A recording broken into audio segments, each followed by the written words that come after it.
सारेगामा कारवां mini भक्ति। भगवद गीता अध्याय 3 कर्म योग। कर्म तो हर पल हर समय हम सब करते हैं। ऐसा कोई क्षण संभव नहीं कि जब हम कर्म किए बिना रह सकें। कुछ कर्म झूठ और फरेब से भरे होते हैं और कुछ कर्तव्य के लिए किए जाते हैं। तो फिर ऐसे कौन से कर्म हैं जो हमें हमारे लक्ष्य तक ले जाएंगे? उसी के एनालिसिस श्री कृष्ण हमारे लिए करेंगे और हम उसे आम जन जन की भाषा में, यानी कि आपकी ही बोली में आपके लिए लाए हैं। मैं शैलेंद्र भारती प्रणाम के साथ गीता के अध्याय 3 को प्रस्तुत करता हूं।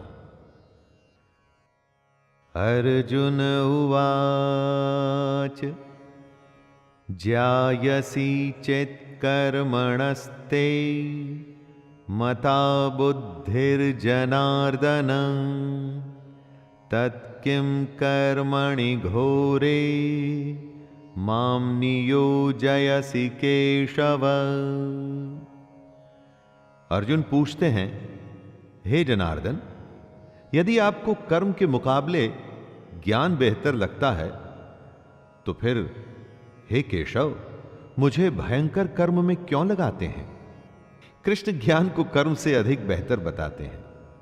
तो उस हालत में यह सवाल उचित बनता है कि वह अर्जुन को कर्म करने के लिए, मतलब युद्ध करने के लिए क्यों कह रहे हैं? क्योंकि अगर ज्ञान की ही बात है तो वो तो अर्जुन कृष्ण से ले ही रहे हैं। तो अपनों को मारने के ऐसे भयंकर युद्ध में कृष्ण उन्हें क्यों लगा रहे हैं? दोस्तों, कितनी ही बार हमारे मन में ऐसे प्रश्न आते हैं कि कर्म आखिर क्यों करना?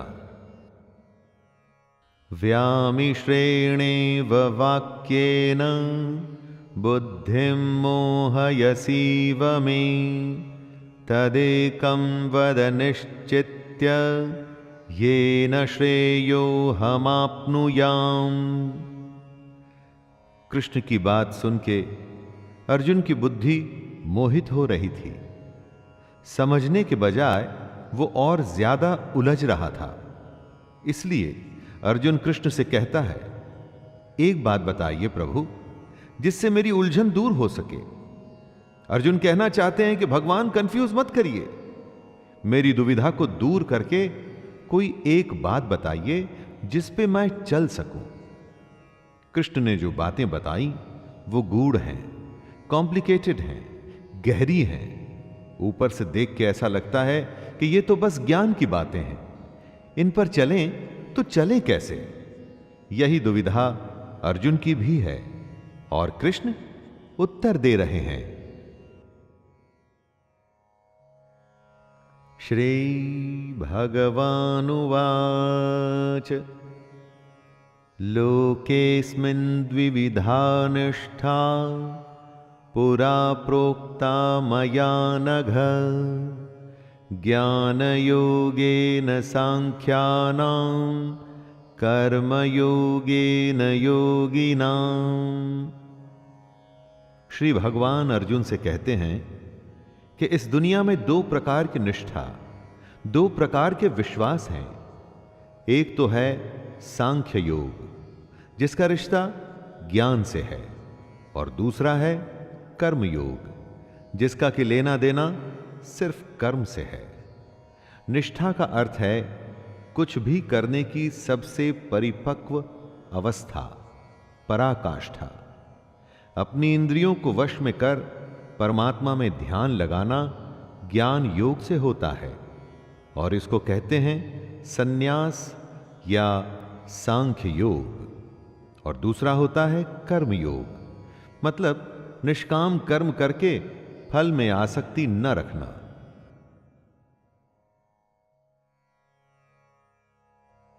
न कर्मणामनारंभान् नैष्कर्म्यं पुरुषोष्णुते न च सन्न्यासनादेव सिद्धिं समधिगच्छति। मनुष्य न तो कर्मों को शुरू किए बिना निष्कर्मता को अर्थात योग निष्ठा को प्राप्त होता है और न कर्मों के केवल छोड़ देने से सिद्धि यानी सांख्य निष्ठा को ही प्राप्त होता है। दोस्तों, ऐसा नहीं कि आप कर्म करें ही ना और स्वयं को सन्यासी कहें। ऐसे तो दुनिया चल ही नहीं पाएगी।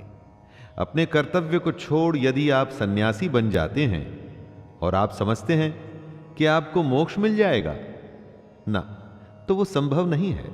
ऐसा नहीं हो सकता कि कर्मों को त्याग दें और खुद को कर्म योगी कहें।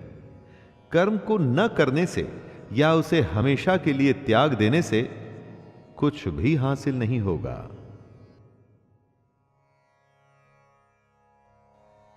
नहि कश्चित् क्षणमपि जातु तिष्ठत्य कर्म कृत् कार्यते ह्यवशः कर्म सर्वः प्रकृतिजैर्गुणैः। ऐसा हो ही नहीं सकता कि मनुष्य किसी भी काल में क्षण मात्र भी बिना कर्म किए रह जाए।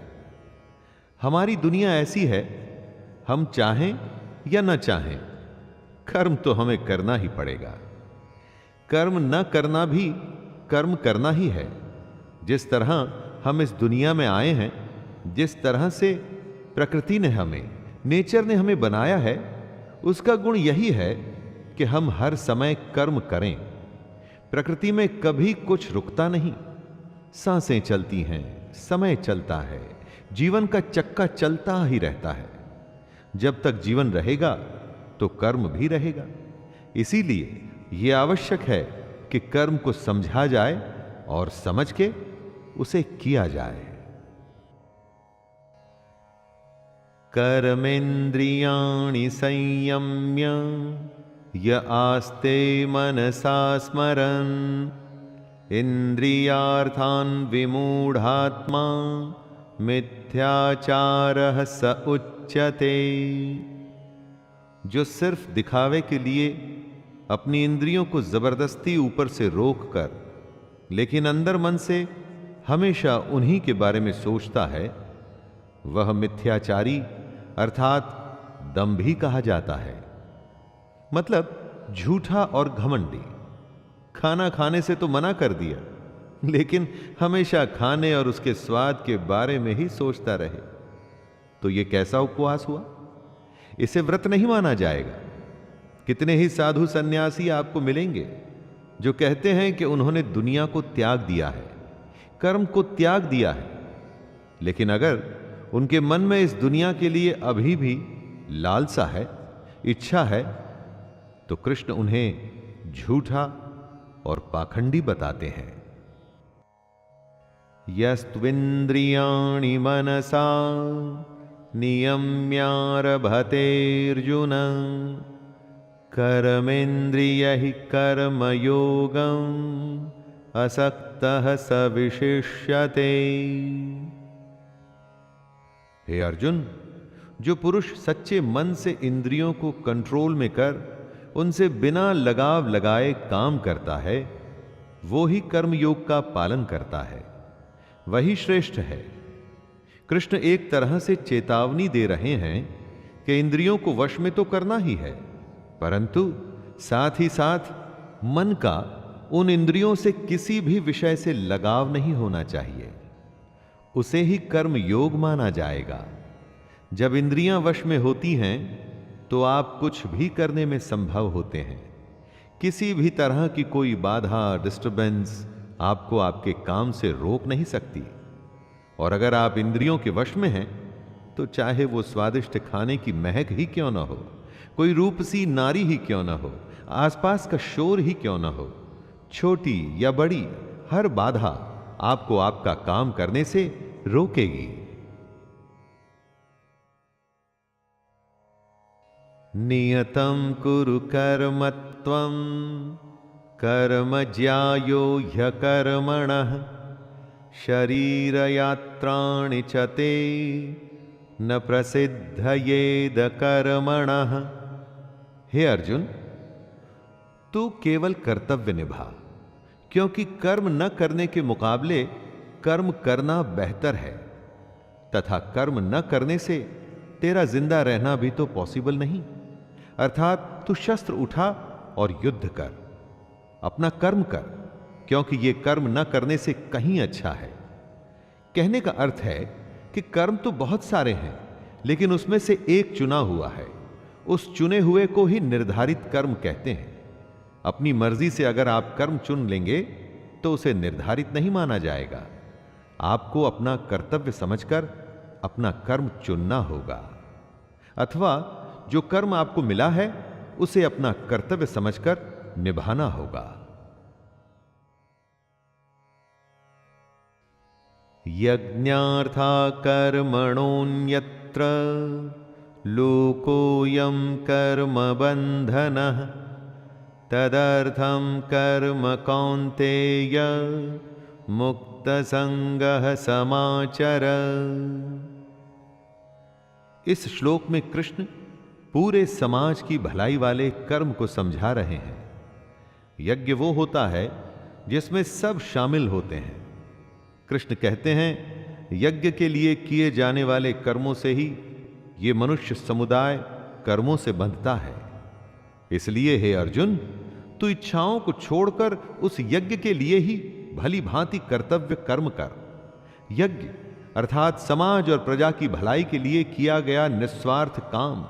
हमको भी अपने कर्तव्यों को यज्ञ समझ ऐसे कामों में अपना योगदान देना चाहिए जिससे समाज का भला हो। अगर हम सब अपने काम को यज्ञ समझ उसे सम्मान पूर्वक करें तो सबका भला होगा। इसे ही आप निर्धारित कर्म भी मानिए।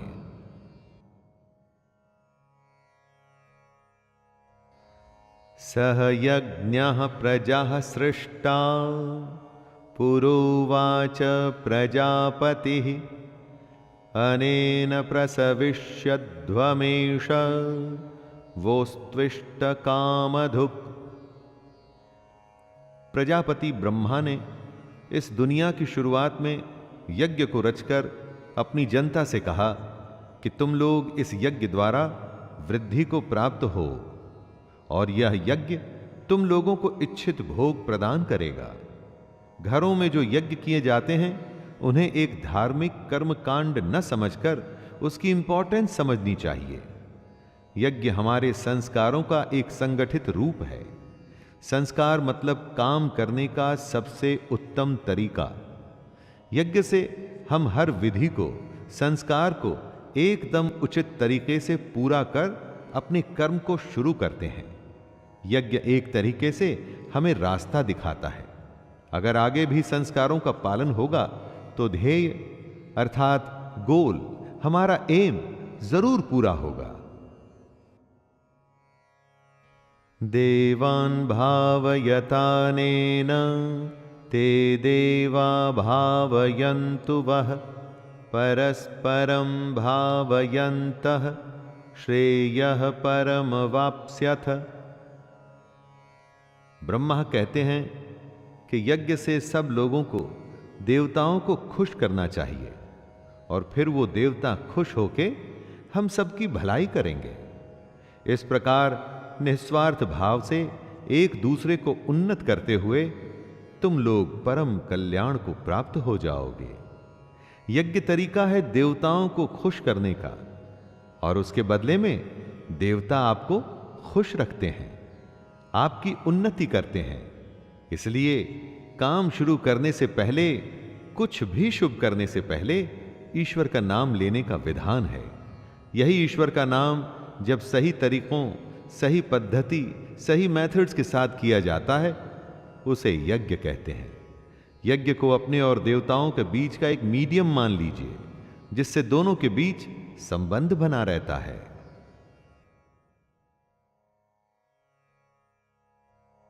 इष्टान् भोगान् हि वो देवा दास्यन्ते यज्ञ भाविताः तैर्दत्तान् प्रदायैभ्यो यो भुङ्क्तेस्तेन एव सः।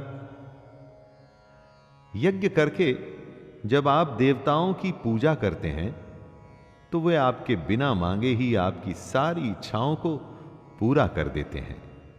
लेकिन जो यज्ञ नहीं करता, उस यज्ञ से देवता को प्रणाम नहीं करता, लेकिन फिर भी अपनी इच्छाओं को पूरा करना चाहता है, उन्हें चोर समझना चाहिए। कुछ देने पे कुछ मिलता है, कुछ करने से कुछ मिलता है। बिना अर्घ्य चढ़ाए, बिना पूजा किए अगर कोई चाहता है कि उसकी मनोकामना पूरी हो जाए, बिना कुछ काम किए अगर कोई सोचे कि उसका काम बन जाए, तो इसे बेईमानी या चोरी ही तो कहा जाएगा।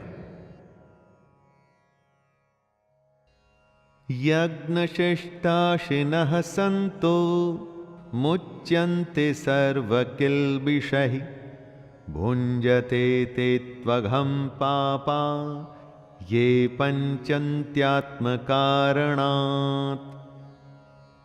यज्ञ से बचे हुए अन्न को खाने वाले श्रेष्ठ पुरुष सब पापों से मुक्त हो जाते हैं, और जो पापी लोग अपना शरीर पोषण करने के लिए ही अन्न पकाते हैं, वे तो पाप को ही खाते हैं।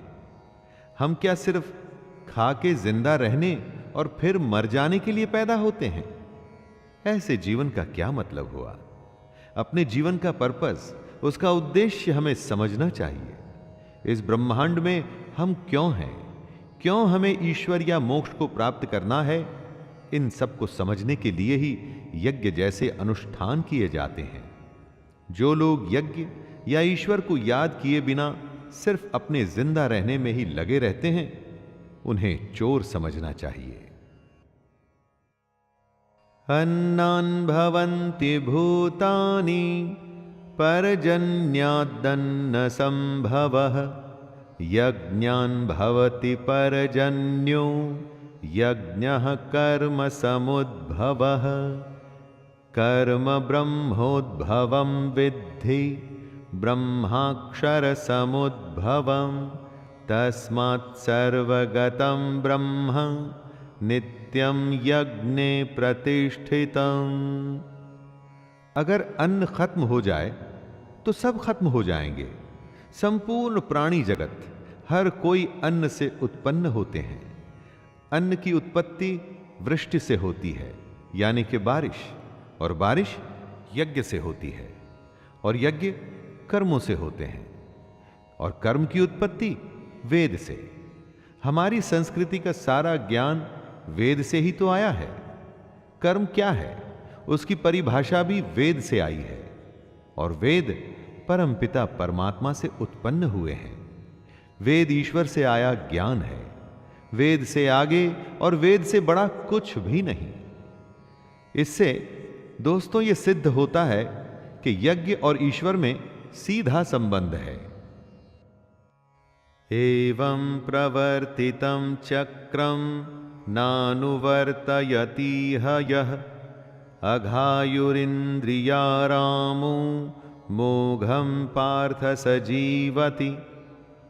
कृष्ण कह रहे हैं, हे पार्थ, जो पुरुष परंपरा से नहीं चलता, जो सृष्टि चक्र प्रकृति के नियमों का पालन नहीं करता, मतलब जो अपने कर्तव्य का पालन नहीं करता, वह इंद्रियों के द्वारा भोगों में रमण करने वाला पापायु पुरुष व्यर्थ ही जीता है। ऐसा पुरुष, ऐसा इंसान बस इंद्रियों के वश में होकर के जिंदा रहता है, जीता है और मर जाता है। उसके जीवन मृत्यु का चक्कर चलता ही रहता है, चलता ही रहता है। ऐसे इंसान के जीने और मरने का कोई मतलब नहीं। वेदों में, ग्रंथों में जो ज्ञान, जो नियम बनाए हैं, उनका मतलब है, और उस मतलब के अनुसार हमको अपना जीवन जीना चाहिए। यस्वात्मरतिरेव स्याद् आत्मतृप्तश्च मानवः आत्मन्येव च सन्तुष्टस्तस्य कार्यं न विद्यते। कृष्ण कहते हैं, जो मनुष्य आत्मा में ही रमण करने वाला और आत्मा में ही तृप्त तथा आत्मा में ही संतुष्ट हो, उसके लिए कोई कर्तव्य नहीं है। आत्मा का मतलब यहां सबसे बड़ा सच है, और जो सत्य को समझता है, सत्य में ही खुश होकर सत्य में ही रहता है, उसके लिए कोई कर्तव्य नहीं। जिसको ज्ञान प्राप्त हो चुका है, जो जीवन की सच्चाई जान चुका है, सिर्फ वो ही ऐसा है जिसके लिए कर्तव्य का कोई मतलब नहीं। लेकिन ऐसा कोई लाखों करोड़ों में ही एक होता है। बाकी हम सबके लिए कर्तव्य ही सब कुछ है। संजय उवाच नैव तस्य कृतेनार्थो न कृतेनेह कश्चन न चास्य सर्वभूतेषु कश्चिदर्थ व्यपाश्रयः। संजय श्री कृष्ण के ज्ञान को हमें आगे बता रहे हैं कि ऐसे महापुरुष जो आत्मा को, सच को जान चुके हैं, उनके लिए कर्म करने का कोई प्रयोजन रहता ही नहीं। ऐसे महापुरुष कर्म के बंधन से छूट चुके हैं, क्योंकि ये ज्ञानी इस दुनिया और उस ईश्वर को समझ चुके हैं। इनका स्वार्थ से कोई मतलब नहीं रहता। इसलिए ये महापुरुष हमारे जैसे लोगों से एकदम अलग हैं। इन पर वो नियम लागू नहीं होते जो हमारे जैसे दुनियादारी में लगे हुए लोगों पर लागू होते हैं। दोस्तों, इसे कुछ ऐसे समझिए कि जिसे ईश्वर मिल गया हो, उसे फिर और क्या चाहिए? वो फिर कोई और कर्म क्यों करे? तस्मादसक्तः सततं कार्यं कर्म समाचर असक्तो ह्याचरन् कर्म परमाप्नोति पुरुषः। हे अर्जुन, इसलिए तू लगातार आसक्ति, अपनी इच्छा को छोड़कर हमेशा अपने कर्तव्य कर्म को ठीक तरीके से करता रहे। अपनी इच्छाओं को, अपनी कामनाओं को छोड़कर सिर्फ और सिर्फ कर्तव्य को पूरा करने में लग जा, क्योंकि आसक्ति से, लगाव से छूटकर जो भी अपना कर्म करता है, वो मनुष्य परमात्मा को प्राप्त हो जाता है। कर्तव्य का रास्ता आसान नहीं होता।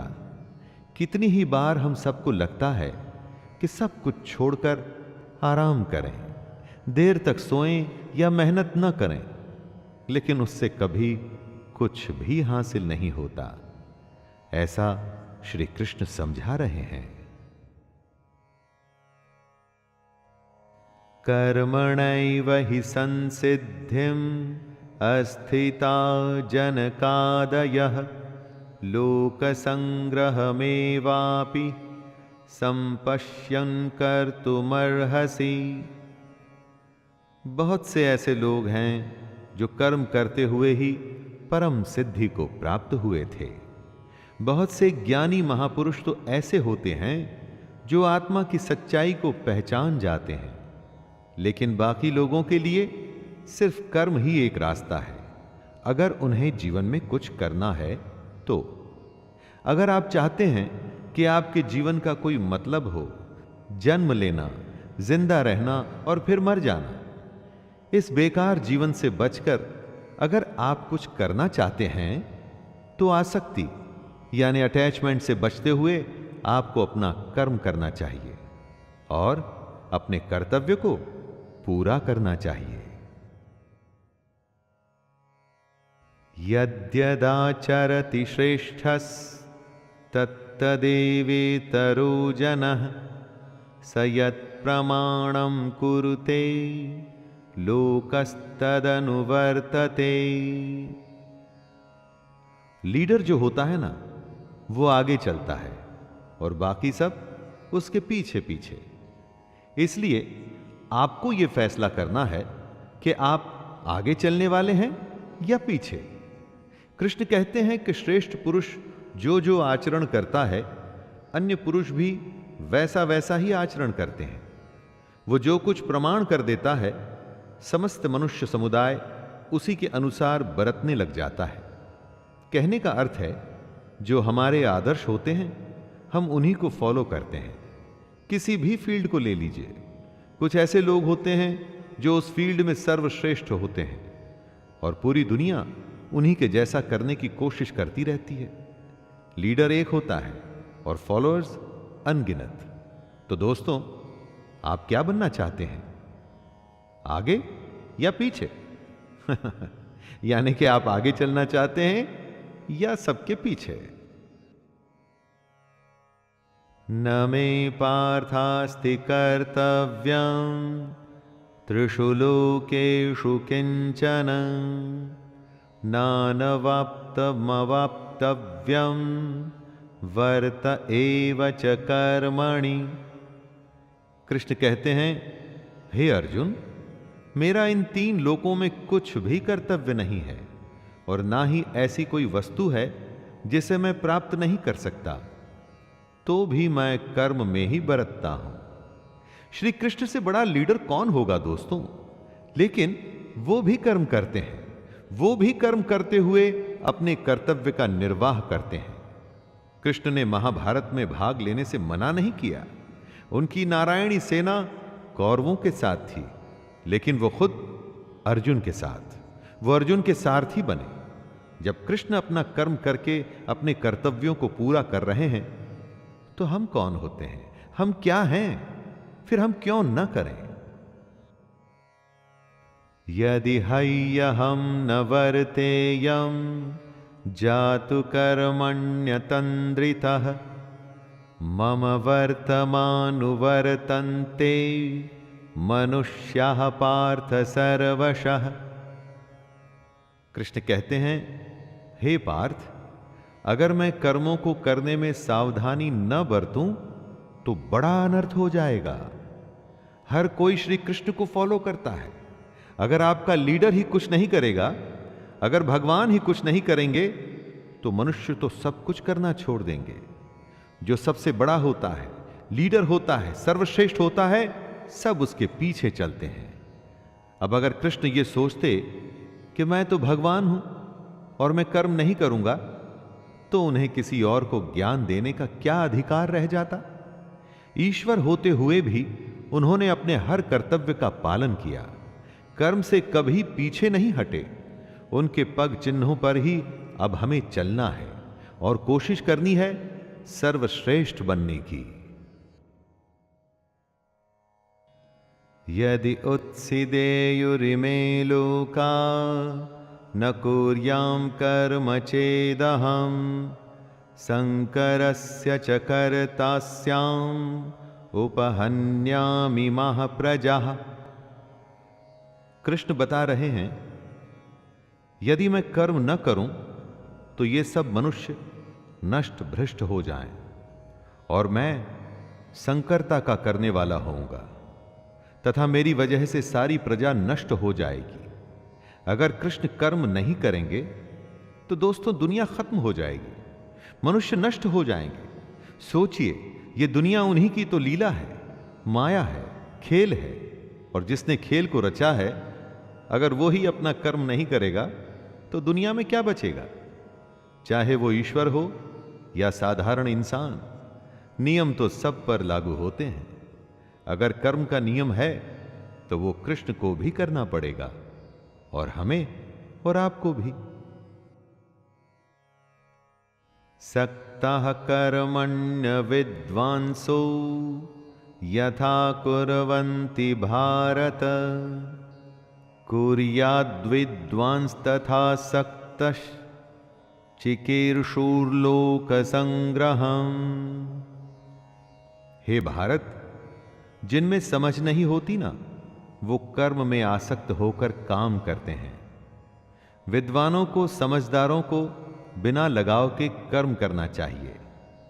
क्या यज्ञ करने से हम ज्ञानी हो जाते हैं? कर्म को सही विधि करने से क्या हम ज्ञानी हो जाते हैं?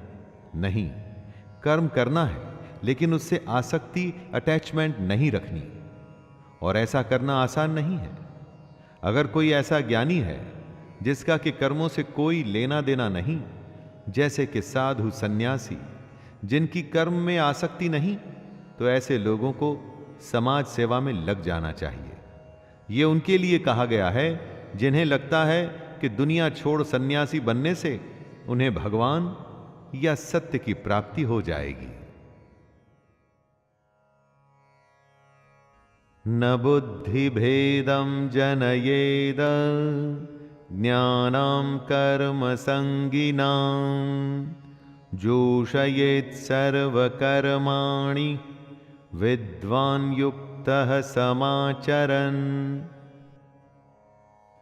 जो ज्ञानी हैं, जिन्हें ईश्वर की सच्चाई मालूम हो चुकी है, उनकी यह जिम्मेदारी बन जाती है कि उनके काम करने के तरीके से कहीं किसी और के मन में कर्म के प्रति अश्रद्धा, अपमान सब पैदा न हो जाए।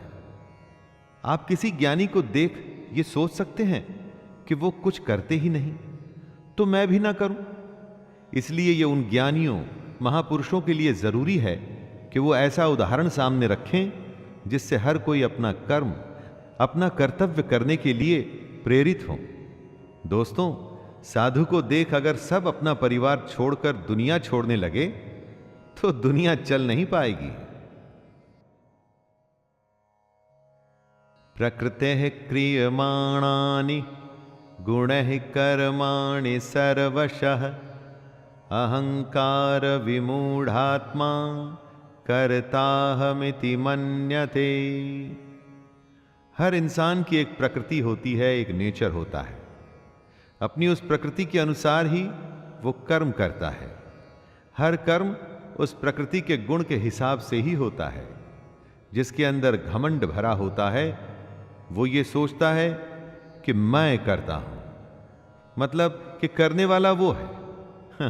ऐसा सोचने वाले को अज्ञानी कहा गया है। आप जो भी काम करते हैं उस काम को करवाने वाली आपकी प्रकृति है, उस प्रकृति के गुण हैं। कितनी ही बार ऐसा होता होगा कि गुस्से में आप कुछ ऐसा कर जाते हैं जो आप नहीं करना चाहते थे। वो आपका क्रोध आपसे करवा देता है। सोचिए और समझने की कोशिश करिए कि आपकी प्रकृति क्या है। तत्त्ववित्तु महाबाहो गुणकर्म विभागयोः गुणागुणेषु वर्तन्त इति मत्वा न सज्जते। यहां पर कृष्ण ने बहुत ही ज्यादा गहरी बात कही है। सात्विक, राजसिक और तामसिक 3 तरह की प्रवृत्तियां होती हैं। फिर उनके गुण विभाग और कर्म विभाग होते हैं। इस तरह से समझ लीजिए कि अलग अलग नेचर के एट्रीब्यूट्स होते हैं। इन्हीं गुणों की वजह से आप कर्म करते हैं। जैसे अगर तामसिक गुण रहेगा तो आप आलस या नींद या इसी तरह के बुरे कर्म करेंगे। राजसी गुण वाला बात बात पर शौर्य, बहादुरी दिखाने की कोशिश करेगा। जो ज्ञानी होते हैं वो जानते हैं कि यही गुण उनसे कर्म करवा रहे हैं। और जो ज्ञानी नहीं होते, हम जैसे ज्यादातर लोग, वो समझते हैं सब कुछ वो ही कर रहे हैं। प्रकृतेर्गुण सम्मूढ़ाः सज्जन्ते गुण कर्मसु तान् कृत्स्न विदो मंदान् कृत्स्न विन्न विचालयेत्। कर्म में लगे हुए ज्ञानियों को यह जानना चाहिए कि गुण ही उनसे कर्म करवाते हैं, वो खुद कुछ भी नहीं करते। और जब ज्ञानी इस बात को समझ लें तो यह उनकी जिम्मेदारी होती है कि वो अज्ञानियों को समझाए कि कर्म ही उनका धर्म है। ज्ञानी अर्थात कि पहुंचे हुए लोग, ये लोग जान जाते हैं कि उनके अंदर के गुण आते जाते रहते हैं, बदलते रहते हैं, और इन्हीं गुणों के अनुसार उनके कर्म भी बदलते रहते हैं। इसीलिए वो इन कर्मों को करने वाला खुद को कभी नहीं मानते, बस काम करते हैं और बाकी सब कुछ ईश्वर को सौंप देते हैं। दोस्तों, हमें भी बस कर्म करके बाकी सब कुछ उस पर छोड़ देना चाहिए। मयि सर्वाणि कर्माणि सन्नः यस्याध्यात्म चेतसा निराशिर्निर्ममो भूत्वा युध्यस्व विगतज्वरः। कृष्ण अर्जुन से कहते हैं कि तू मुझ अंतर्यामी परमात्मा में अपने सारे कर्मों को अर्पण कर दे। आशा को छोड़, ममता को छोड़ और दुख को दूर करके युद्ध कर। दोस्तों, अपने सारे कर्म हमें भगवान को सौंप देने चाहिए। कोई आशा नहीं, ममता नहीं और कोई दुख नहीं, कुछ भी भाव नहीं होना चाहिए। तू जा, बस युद्ध कर। इसी को आप फॉर्मूला मान लीजिए सफलता का। जी हां, सफलता का। कुछ भी करने का, आगे बढ़ने का, आशा, ममता, दुख सब कुछ भूल के बस काम में लग जाइए और उन्नति करते जाइए।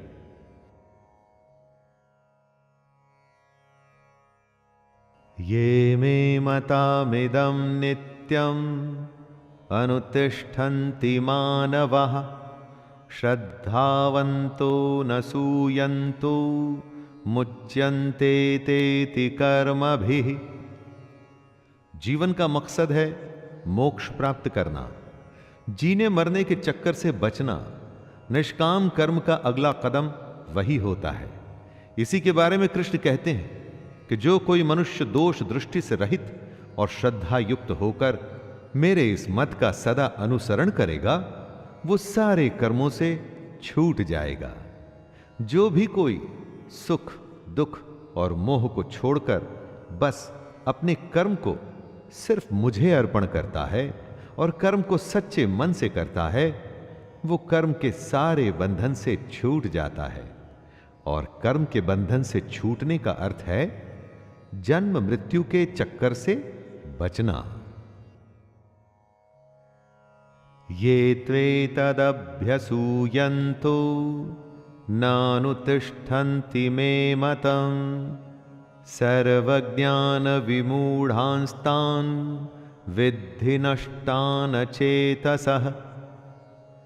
कृष्ण कहते हैं कि कई लोग घमंड करके खुद को बहुत बड़ा समझते हैं। उन्हें लगता है कि वही करते हैं, सब कुछ वही करते हैं। उन्हें नहीं लगता कि उन्हें अपना कर्म श्री कृष्ण को, ईश्वर को अर्पण करना चाहिए। ऐसे लोग अपने झूठे ज्ञान में ही मस्त रहते हैं। कृष्ण उन्हें मूर्ख बताते हुए उनसे दूर रहने की सलाह दे रहे हैं।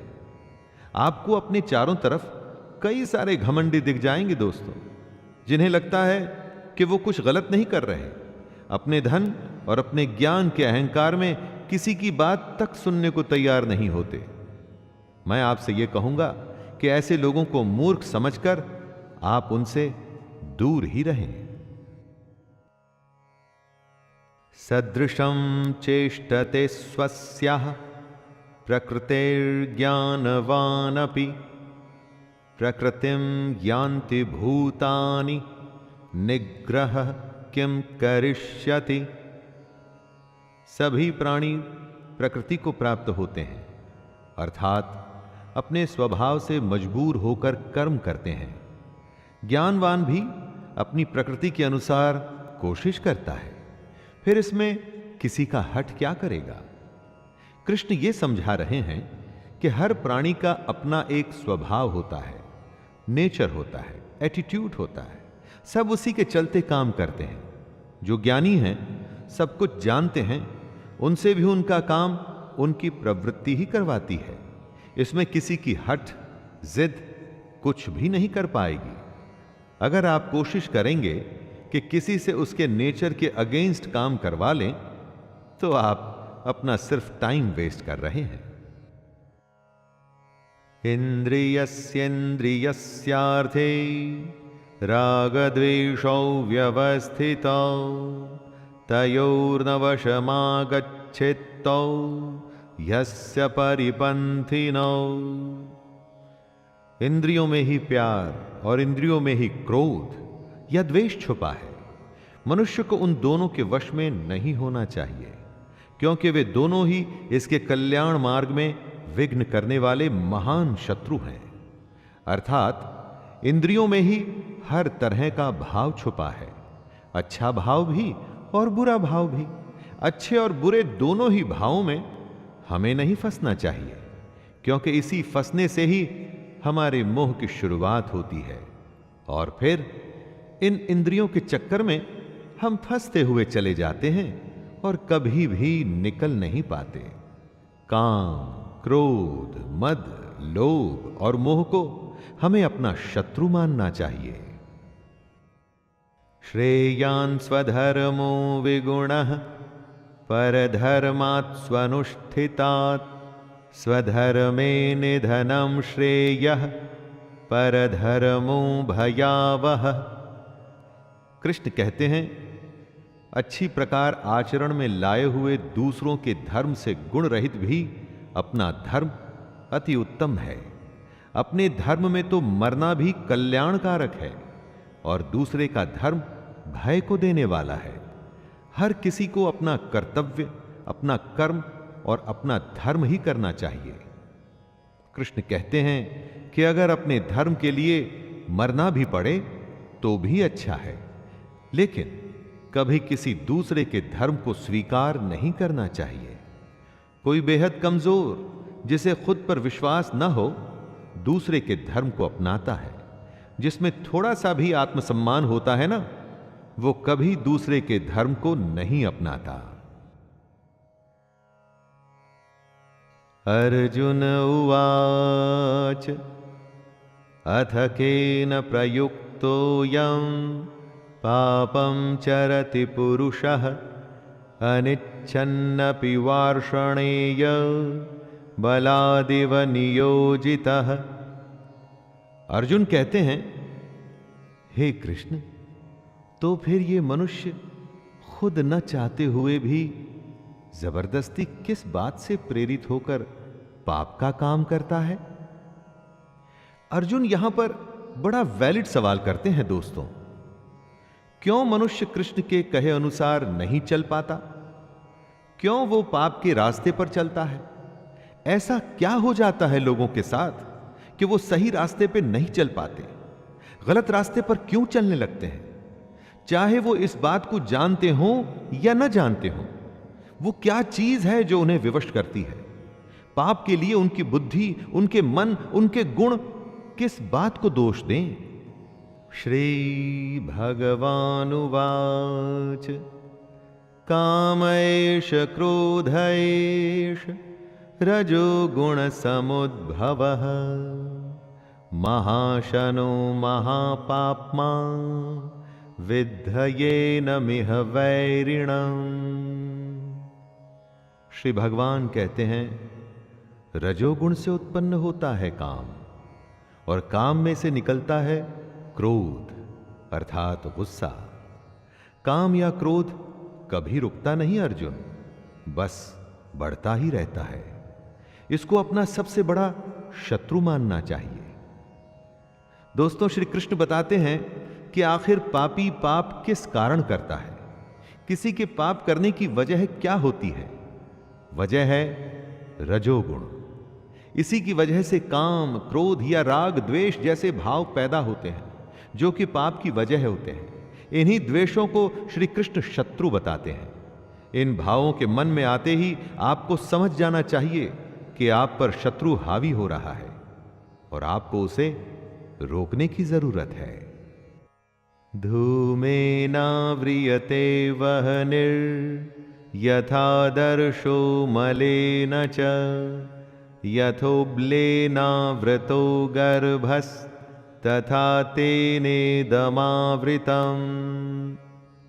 जिस प्रकार धुएं से आग और धूल से दर्पण ढका जाता है, तथा जिस तरह से जेर मतलब एमनियोन से गर्भ ढका रहता है, वैसे ही उस काम द्वारा हमारा ये ज्ञान ढका रहता है। राख जलती रहती है और उसके धुएं में आग छुपी रहती है। शीशे पर अगर धूल हो तो चेहरा साफ नहीं दिखता। उसी तरह से जब ये काम, क्रोध जैसे विकार, ये जो कमियां हैं, हमारे अंदर में मौजूद ज्ञान को छुपा के रखती हैं। सब कुछ हमारे अंदर है, बाहर कुछ भी नहीं। ये ऐब, कमियां हमारे अंदर रहकर असली ज्ञान को छुपाकर एक तरह से हमें विवश कर देती हैं और हमें पाप करने के लिए उत्साहित करती हैं। इसलिए श्री कृष्ण इन्हें शत्रु बताते हैं। आवृतम ज्ञानमेतेन ज्ञानिनो नित्यवैरिणा कामरूपेण कौन्तेय दुष्पूरेणानलेन च। हे अर्जुन, ये ऐसी आग है जो कभी बुझती ही नहीं। इस आग का मतलब है काम, और इसी से मनुष्य का ज्ञान ढका हुआ है। भोगों से कभी कोई तृप्त नहीं हुआ है। पैसा अगर कमाया है तो और कमाना है, खाना अगर खाया है तो और खाना है। भोगों का कोई अंत नहीं होता, बल्कि ये भोग मनुष्य का अंत करके ही मानते हैं। जैसे आग को अगर ईंधन मिलता रहे तो वो कभी बुझती नहीं। इन भोगों को जब आप बढ़ाते हैं तो आप जलती हुई अग्नि में ईंधन ही डाल रहे हैं। काम, क्रोध, मद, लोभ और मोह को नियंत्रण में रखना ही इस आग को बुझाने का एक तरीका है। इंद्रियाणि मनोबुद्धिरस्य अधिष्ठानमुच्यते एतैर्विमोहयत्येष ज्ञानमावृत्य देहिनम्। कृष्ण अर्जुन को समझा रहे हैं कि इंद्रियां, मन और बुद्धि ये सब इसके घर कहे जाते हैं। ये काम इन मन, बुद्धि और इंद्रियों द्वारा ही ज्ञान को कवर करके जीवात्मा को मोहित करता है। काम, क्रोध जैसे विकार, कमियां इंद्रियों, मन और बुद्धि में रहते हैं। ये इनके घर हैं जहां इनका निवास होता है। घर में रहकर ये कमियां घर के मालिक को मोहित कर उसे ही खत्म करने की कोशिश करती हैं। कुछ अच्छा देख मन में लालच आता है। काम पूरा न होने पर क्रोध आता है।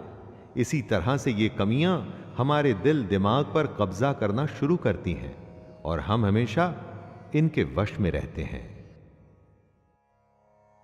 तस्मात्त्वमिन्द्रियाण्यादौ नियम्य भरतर्षभ पाप्मानं प्रजहिह्येनं ज्ञान विज्ञान नाशनम्। हे अर्जुन, तू पहले इंद्रियों को संयमित कर। इस ज्ञान और विज्ञान का नाश करने वाले महान पापी काम को कुछ भी करके बलपूर्वक मार दे। कृष्ण अर्जुन को सलाह देते हैं दोस्तों कि इससे पहले ये काम, क्रोध जैसे शत्रु तुझ पर कब्जा कर लें, तू अपनी इंद्रियों को वश में करके अपने काम, क्रोध को मार दे। ये काम और क्रोध ही हैं जो हमारे अंदर मौजूद ज्ञान को खत्म कर उसमें शंका भरते हैं, हमें हमारे रास्ते से भटकाते हैं। कितनी ही बार आपके साथ भी होता होगा कि कोई जरूरी काम करते हुए आराम करने का मन करता होगा। बस यही वो समय होता है दोस्तों जब आपको अपनी इंद्रियों को वश में करना होता है। इंद्रियाणि पराण्याहुर इंद्रियेभ्यः परं मनः मनसस्तु परा बुद्धिर् यो बुद्धिः परतस्तु सः। इंद्रियों को स्थूल शरीर से बेहतर, बलवान और सूक्ष्म यानी कि सटल कहते हैं। इन इंद्रियों से बेहतर मन है, मन से भी बेहतर बुद्धि है, और जो बुद्धि से भी बड़ा है वो आत्मा है। कृष्ण कहते हैं कि हमारे शरीर से श्रेष्ठ हमारी इंद्रियां हैं।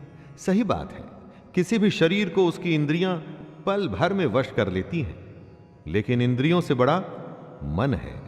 आप अपने मन से इंद्रियों को कंट्रोल कर सकते हैं, और मन से बड़ी बुद्धि है। गहरी बात है दोस्तों, इस बात को ध्यान में रखिएगा। तो अभी तक सबसे बड़ी हुई बुद्धि, और बुद्धि से बड़ी है आत्मा, और इसी आत्मा को समझने का ये सारा खेल है। एवं बुद्धिः परं बुद्धवा संस्तभ्यात्मानमात्मना जहि शत्रुं महाबाहो कामरूपं दुरासदम्। कृष्ण अपनी बात को समझाते हुए कह रहे हैं कि हे अर्जुन, इस प्रकार बुद्धि से बेहतर अर्थात सूक्ष्म, बलवान और अत्यंत श्रेष्ठ आत्मा को मान। बुद्धि से अपने मन को वश में कर, और हे महाबाहो, तू इस काम रूप दुर्जय शत्रु यानी कि इनविंसिबल एनिमी को मार डाल। बुद्धि से मन को वश में करना है।